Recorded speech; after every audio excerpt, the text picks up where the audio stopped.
Good morning everyone. আজি অলপমান সোনকালকৈ উঠিছোঁ আৰু এই ৰাতিপুৱা খাবৰ কাৰণে ডিটক্স ৱাটাৰ ৰেডি কৰি আছোঁ। ইয়াতে মই জিৰা আৰু আদা দিছোঁ। এইদৰে ৰাতিপুৱা জিৰা আৰু আদা খোৱাটো মোৰ মানে অভ্যাস গোটেই হৈছে, খালেহে আচলতে ভাল লাগে।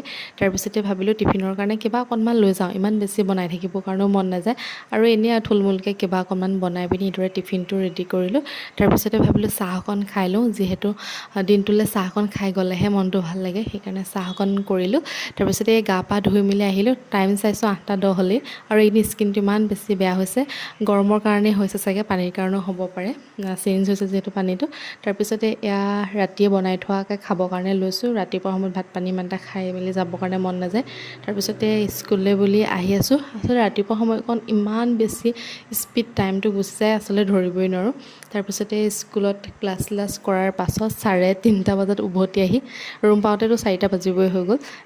উভতি আহি পাওঁতে ইমান বেছি ভাগৰ লাগিছে, গতিকে আৰু ভিডিঅ'টো কৰিবৰ কাৰণে ধৈৰ্য নাই, গতিকে ইমানে আছিলে। Bye bye.